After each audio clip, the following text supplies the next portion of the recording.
Selamat malam Ibu Bapak, Saudara-saudara yang terkasih di dalam Kristus. Kita sungguh bersyukur karena Tuhan yang terus memeliharakan kita di dalam kesetiaan kasih-Nya kepada kita. Jatuh, ya bangun lagi lah. Demikian tema atau judul refleksi kita pada malam hari ini. Pria bernama Abraham ini lahir pada tanggal 12 Februari tahun 1809 dari pasangan suami istri Thomas dan Nancy. Ia dilahirkan di sebuah pondok kayu yang sangat sederhana, cuma terdiri dari satu kamar di Hardin County, Kentucky. Ketika Abraham berumur 7 tahun, keluarganya pindah ke Indiana Selatan, yaitu pada tahun 1816. Nancy, ibunya, meninggal saat Abraham berumur 9 tahun. Kemudian ayahnya menikah lagi dengan seorang janda bernama Sarah Bush Johnston. Sarah sangat mengasihi anak-anak dari suaminya ini. Dan terutama dia mendorong Abraham untuk memiliki pendidikan yang baik. Sekalipun Abraham hanya menjalani periode singkat untuk pendidikan formal, namun dia seorang otodidak yang gemar belajar. Abraham sangat senang membaca. Buku-buku favoritnya adalah Alkitab, The Pilgrim's Progress, lalu karya-karya dari William Shakespeare, Byron, Oliver Wendell Holmes, dan Aesop's Fables. Kegemarannya itu membuat Abraham menjadi pria yang cerdas dan kaya akan berbagai pengetahuan. Selain senang membaca, Abraham juga senang menulis dan berpidato. Ketika Abraham berusia 20 tahun, keluarganya pindah ke Illinois. Tahun 1831, Abraham memutuskan untuk hidup mandiri. Dia pindah ke kota kecil bernama New Salem, masih di Illinois. Di sana dia bekerja sebagai penjaga toko, kepala kantor pos, lalu untuk menambah penghasilan ia juga menjadi penebang kayu. Abraham juga mengasah keterampilan sosial dan bakat pidatonya yang membuat ia menjadi populer di kalangan penduduk setempat. Abraham mencalonkan diri sebagai kandidat independen untuk kursi Dewan Legislatif di Illinois. Sayangnya, beberapa minggu kemudian pecah perang yang dikenal dengan nama Black Hawk War. Abraham ikut menjadi relawan dalam perang yang berlangsung pada bulan April sampai dengan Agustus tahun 1832 melawan suku-suku Indian. Usai perang, ia kembali ke New Salem dan melanjutkan karirnya di bidang politik. Namun, Abraham gagal untuk menjadi anggota Dewan Legislatif daerah Illinois. Tapi Abraham tidak patah arang. Secara otodidak, dia belajar hukum, sampai akhirnya ia bisa menjadi seorang ahli hukum, jadi pengacara. Lisensi hukumnya memang baru diperoleh tahun 1837. Nah, Abraham dia kembali mengikuti pencalonan menjadi anggota Dewan Legislatif pada tahun 1834. Kali ini ia berhasil. Pada masa ini, Abraham menjalin cinta kasih dengan seorang gadis bernama Anne Rutledge. Sayang, Anne umurnya pendek. Tahun 1835, di usia 22 tahun, Anne meninggal. Sementara karir politik Abraham tetap berjalan. Abraham terpilih lagi menjadi anggota Dewan Legislatif Daerah Illinois pada tahun 1836, 1838, dan 1840. Tahun 1846, Abraham dicalonkan menjadi Senat mewakili negara bagian Illinois. 10 hari setelah nominasinya ini, Amerika Serikat berperang melawan Meksiko. Abraham tidak memberi komentar apapun tentang peperangan itu. Dan ternyata ia berhasil menjadi seorang senator di House of Representatives di Amerika Serikat. Setelah itulah, Abraham baru menyatakan opininya tentang perang Meksiko. Ia mengkritik Presiden James Polk, Presiden Amerika saat itu, bahwa Presiden Polk sebenarnya bisa membuat Amerika terhindar dari peperangan itu. Nah, itu antara lain penyebab kegagalan Abraham untuk bisa bertahan menjadi senator. Dalam 2 kali pemilihan berikutnya, dia gagal terpilih menjadi senator. Apakah Abraham putus asa? Tidak. Dia terus berkarya, baik sebagai pengacara maupun sebagai politikus. Tahun 1856, Abraham bergabung dengan Partai New Republican. Ini adalah partai yang memperjuangkan penghapusan perbudakan di Amerika. Dalam partai baru ini, Abraham mendapatkan nominasi sebagai calon wakil presiden. Namun, ia gagal terpilih. Menyerahkah Abraham? Tidak. Dia terus berkarya, mengungkapkan pemikiran-pemikirannya tentang penghapusan perbudakan, tentang persamaan hak asasi. Tahun 1858, Abraham mengikuti lagi pencalonan untuk menjadi senator yang berpuncak pada debat antara Abraham dengan Senator Stephen Douglas. Sekali lagi Abraham kalah dalam pemilihan ini. Namun pemikiran-pemikirannya yang cemerlang makin diakui dan disukai. Itu membuat Partai Republik memilihnya menjadi calon presiden pada pemilihan tahun 1860. Saat itu Amerika Serikat hampir terpecah belah akibat masalah perbudakan. Tanggal 6 November 1860, ia dilantik menjadi Presiden Amerika Serikat ke-16. Dia adalah Abraham Lincoln. Sebulan kemudian perang saudara Amerika antara negara-negara bagian di utara dan negara-negara bagian di selatan pecah. Walaupun ia membenci perang, Presiden Lincoln menerimanya sebagai satu-satunya cara jalan untuk menyelamatkan persatuan negara.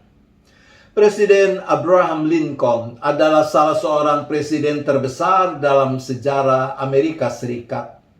Abraham Lincoln yang kembali terpilih pada tahun 1864 antara lain dikenal sebagai presiden yang berhasil menghapuskan perbudakan di Amerika Serikat dan memulihkan keutuhan Amerika Serikat pasca Perang Saudara.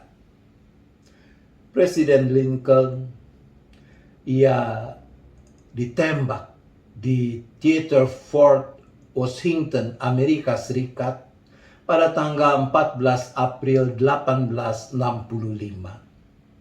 dan meninggal keesokan harinya tanggal 15 April 1865 pada usia 56 tahun. Ibu bapak saudara yang terkasih, Abraham Lincoln, dia berulang mengalami kegagalan dalam hidup dan karirnya. Tapi setiap kali jatuh, ia bangkit kembali. Kegagalan tidak membuat Lincoln berputus asa. Setiap kegagalan justru dimanfaatkan untuk makin menguatkan semangat dan mengasah kompetensinya. Antara lain, sikap itu lahir dari keyakinan Lincoln seperti tercermin dalam salah satu ucapan yang mencerminkan keyakinan imannya. Ia berkata begini, "Dengan kesungguhan hati dan kebenaran yang sesuai dengan titah Tuhan, marilah kita berusaha menyelesaikan tugas kita sekarang, yaitu menyembuhkan luka-luka bangsa." Itu pegangannya dalam berpikir, dalam bertindak. Keteguhan hati dan kebenaran yang sesuai dengan titah Tuhan. Keyakinan bahwa tujuan segala upayanya adalah demi kebaikan bangsa secara keseluruhan. Saudaraku, kita baru menjalani 5 hari dari 366 hari di tahun 2022 ini.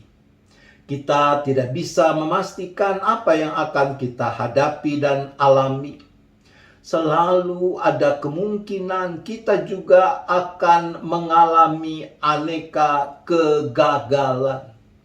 Gagal sehat, gagal bisnis, gagal studi, gagal promosi, gagal cinta, dan yang sebagainya. Selagi kita menjalani semua itu dalam perspektif bahwa kita sedang bergiat dalam pekerjaan Tuhan, maka kegagalan sekalipun tidak boleh membuat kita goyah. Di dalam 1 Korintus 5 ayat 8 dikatakan, "Karena itu saudara-saudaraku yang kekasih, berdirilah teguh, jangan goyah, dan giatlah selalu dalam pekerjaan Tuhan. Sebab kamu tahu bahwa dalam persekutuan dengan Tuhan, jerih payahmu tidak sia-sia." Tuhan menolong kita. Amin. Mari kita berdoa. Bapa di sorga, kembali kami datang di hadapan hadirat-Mu yang kudus. Kami mohon pengampunan-Mu apabila ketika menghadapi kegagalan, kami tidak memaknainya dengan benar. Tuhan, kasihanilah kami.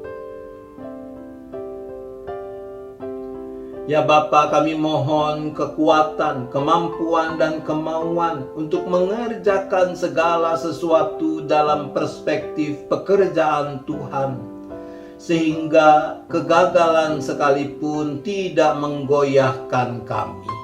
Ya Tuhan, tolonglah kami.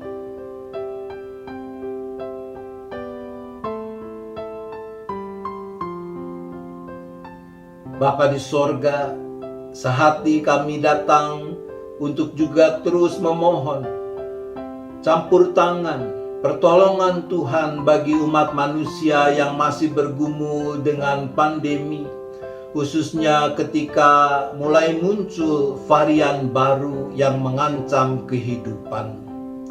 Ya Tuhan, kasihanilah kami.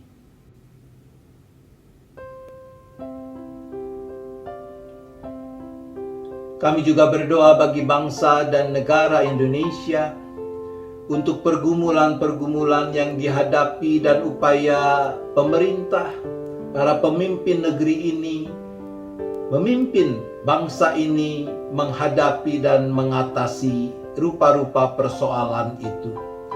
Baik pandemi dan belakangan bertambahnya orang yang terpapar virus corona varian Omikron.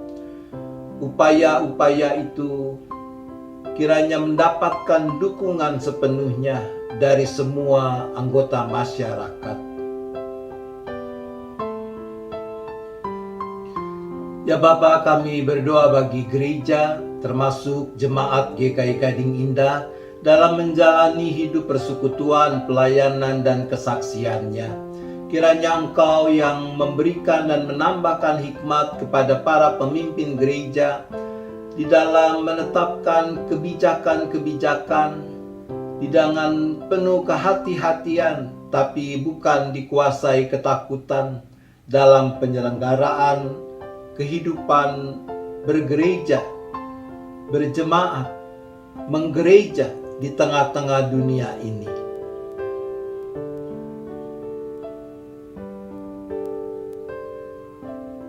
Kami juga berdoa bagi setiap anggota jemaat, simpatisan, beserta keluarga masing-masing dengan rupa-rupa pergumulan yang dihadapi. Ada yang mengidap sakit penyakit yang begitu berat, yang secara manusia mungkin sulit untuk bisa diatasi.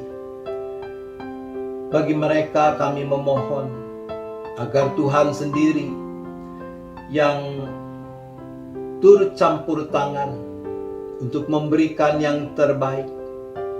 Tuhan yang boleh berkarya untuk menyatakan cinta kasih Tuhan di dalam pergumulan yang sedang dihadapi ini. Mungkin ada yang sedang punya persoalan karena masalah pekerjaan, masalah sumber penghidupan, masalah usaha.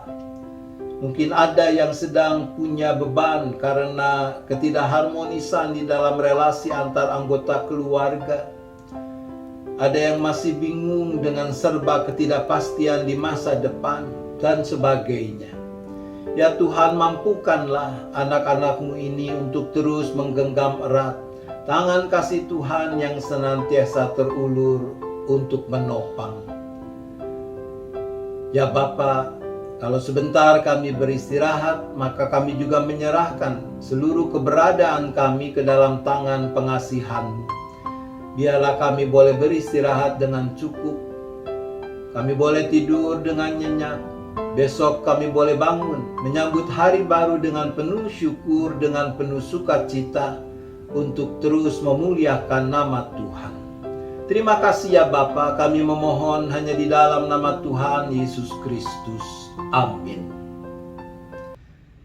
Selamat malam Ibu Bapak Saudara-saudara. Selamat beristirahat. Tuhan tetap beserta kita.